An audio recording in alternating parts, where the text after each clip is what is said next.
Well, this is apparently a two-part, so if you missed the first part, look for the one on removal of the brake pads. I'm going to go ahead and put the brake pads in and not do so much camera editing. I'm just going to go ahead and put them in and show you what I'm doing. So I accidentally hit the stop button instead of the pause button, and there you go. So now we're on to video number 2, and I'm just going to upload the 2 separate ones. So this is K1200S brake pad installation. The last one was removal, so if you need to know how to remove your K1200S brake pads, go look at the other video. And again, I'm going to say this at the beginning: if you appreciate these videos, go ahead and hit the thumbs up button. I don't make any money off the videos. I just love the motorcycle community, and so I just enjoy the thumbs up. I look at that and I'm like, hey, someone liked it. So that's what this is all about. I love motorcycles. I love everything about them. And I am just going to go ahead and roll the video here on installation. And I'm just going to kind of talk while I do it. It's pretty simple to install these brake pads. And so I'm just propping the phone up here. And I'm going to walk through this. So the brake pads are the oh gosh dang it. So the most important thing, I am over 50, so I need to put my readers on. All right, now that I got my readers on, the EBC brakes, FA363HH. These HH pads are, in my opinion, the best. And of course, before you open the package, it's on the other video, but you always want to match up. You always want to say, is this the right pad? And yes, they are. All right. Now, I am a little concerned that maybe I didn't compress the brake caliper back enough, but if I didn't, then you'll get to watch that. Now, interesting thing on these pads is one of them is thinner than the other. I don't know if you can see that on the video, but one is thinner. And we're going to go ahead and try to do a little bit of a get up there where I'm going to be working here. All right, now the pin that you use, I always put a little bit of anti-seize on any parts that slide or move. And apparently I got some 90-year-old anti-seize, but it's all okay because anti-seize is pretty dry. So anything that moves, turns, slides, whatever, I like to have some sort of lubricant on it. And anti-seize is a pretty dry lubricant. So all I'm doing is I'm just painting this anti-seize on here. And I'm going to tell you one thing. You see that stuff on my fingers? This stuff is like biometric microbial stuff. It will get everywhere if you are not careful.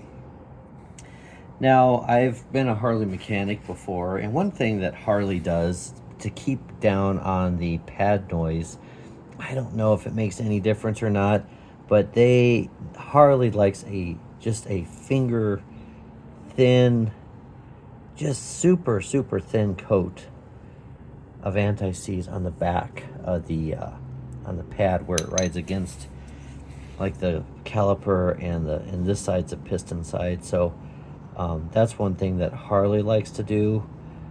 I don't know, I've done it ever since.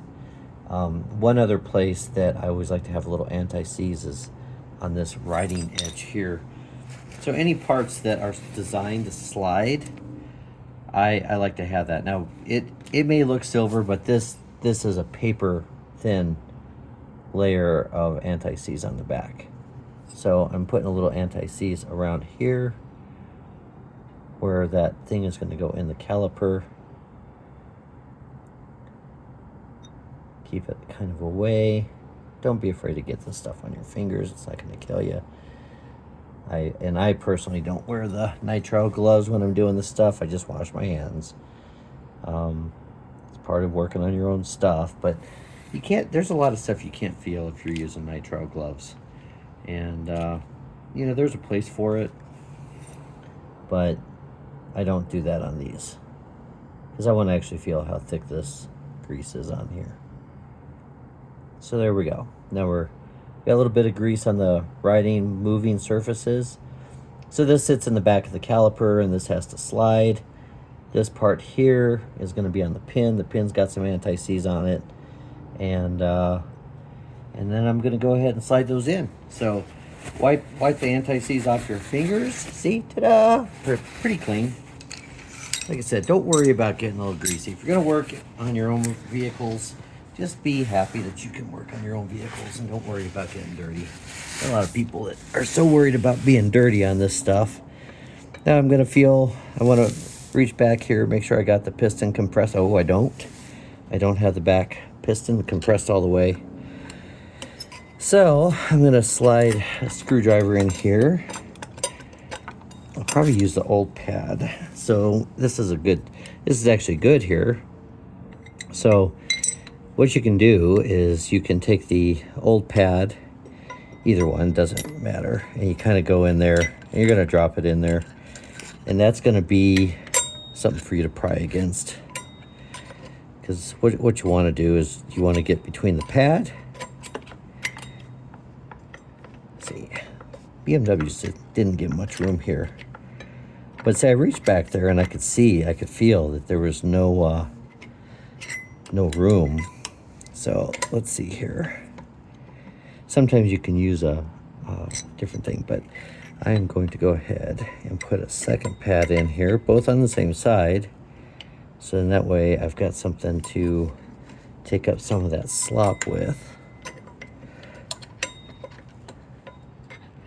So there's actually a lot of room in there, but that back pad, that back piston right here, so there's 1 and 2, and I could feel when I reached back there that back piston's not compressed. And I'm not really sure if there's a good, easy way to get up there. I mean, sometimes you can actually just compress them like this. There we go. All right, so I'm just gonna compress it against the rotor. And we're gonna do that. All right, so I'm going to take out those. I was just using these old pads as spacers, but you can see how they go in and out. All right, so the new pad goes in, friction goes against the rotor. That foot goes to the back. And let's see if I got that piston pushed back there far enough. So that's going to drop in.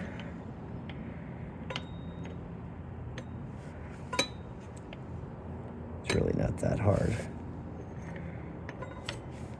Well, it's really not that hard if you got the right side on the right side.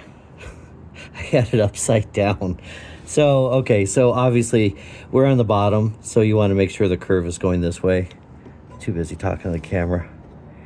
All right, so that's going to go in there. And then I'm going to give it a push with my hand to make sure that piston's all the way in. And then this one, you got the curve. And then this one, you're going to push that in there. You're going to slide this one in here.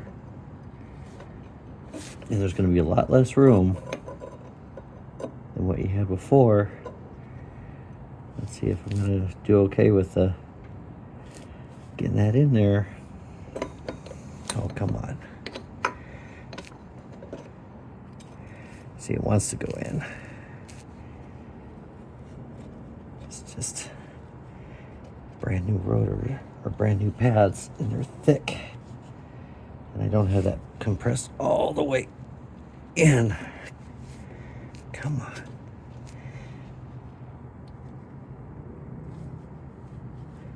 See, I don't have that back piston compressed in far enough. That's a little bit of the pain in the butt about this. It's getting that back piston to compress. All right, so I'm going to feel like if I could get that to wedge down in there, it'll naturally compress that piston. Come on. It's trying. This is just where you got to be patient. I'm going to try this from the other side. Let's see if there's a way I can give a little bit of love. You know what? I'm going to grab this. I'm going to grab the camera because this is actually an interesting angle. So right here, you can easily see, well, maybe, you can see what I'm doing. So So, all right, we're looking here. There's a new pad, and I'm trying to slide it in there. So I'm trying to slide it back in there,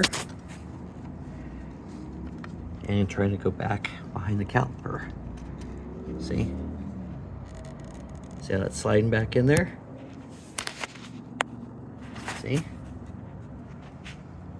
So we're bumping it in, and then it's gonna sit in the groove back here. So I need to make sure it's down low enough so you can reach over the top with your thumb, like what I'm doing here. Did you hear it click? So that just dropped in there. So that dropped into the back slot. Oh, kind of rocking back and forth. So, all right, so I just got it lined up. So there you go. You can see it easily from this side. So this is where I was sliding it in there. And this is an ideal example of why having a little bit of lubricant on these parts when you put them together helps. Because everything has to slide and move. So we got the pad on the other side. We got the pad on this side. Now we got to put the pin in. And I think I got to move the bike. Nope, it'll fit. The pin will fit. Okay, well, can't get it back out. So this hole, where's the hole? I covered it in anti-seize. Come on, where's the hole? Oh, really? There it is. Okay. So that's the hole that you want to have pointed down. So when you go in, you're just going to want to kind of keep track of which direction that hole is going. And you're just going to slide that in. So that went through the first pad. Okay. So it's through the first pad, and you can see now it's going, and it's trying to go through the second pad, but it's low because this pad has to come down just a hair.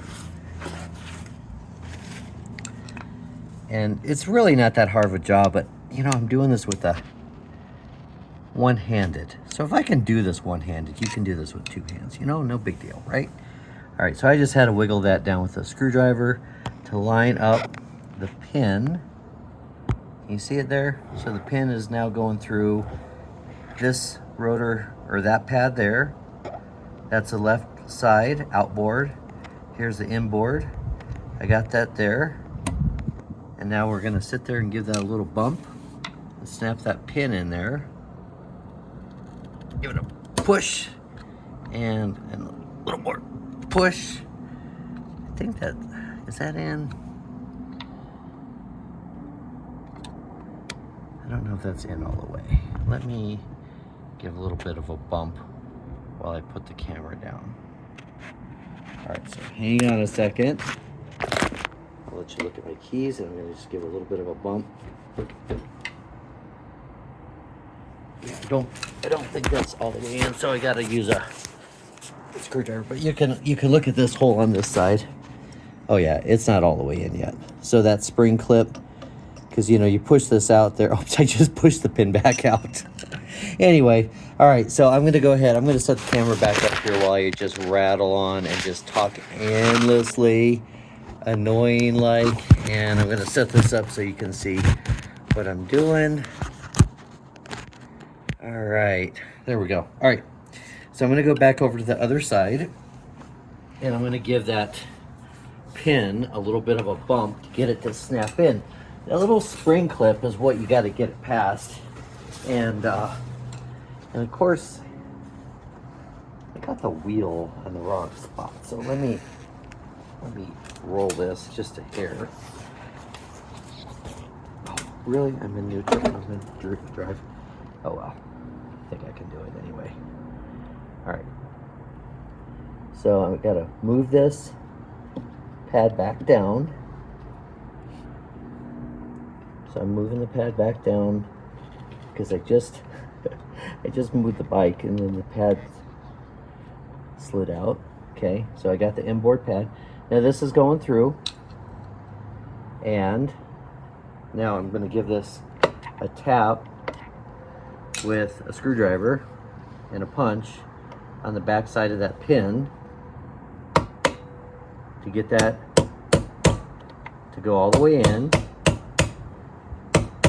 and there it is. So All right, so that pin is tapped all the way in. Jeff gets squished by a motorcycle. Next video, right? All right, so, and this is the tricky part, is you just got to find this blind hole here, and now you got a thick pad, so you're trying to find the hole on the pin that you just pushed in, and with of course this, right? Let me get that in front of the camera. Can you see that? So when I took it out, this was pointed away from the caliper. That's the little pin that's going to go in this hole here. So then you got to figure out, feel around. There it is, I think. Is that it? There it is, right there. Oops, this pin's spinning all over the place. I might have to, and click. So that just clicked in. See? Easy peasy. Let's see if I can focus on what I wanted to focus on. See that pin is there now? So that's what I was doing, is I was going from the outside. I had to tap that in. Oh, focus. Camera's like, no, I'm not cooperating. So I put that pin in through there, had to go through this pad. Let's see if I can reach around. Dun. And so I went through that pin, or that pad, went over, went through the next pad, and then it comes out there, and then once you do that, you do the hole. Now, one thing to always remember when you do pads or any kind of brake stuff, got to pump up your brake pedal, because you'll go out and you'll forget about it, and it goes all the way down. So you got to make sure it's pumped up, and you're good.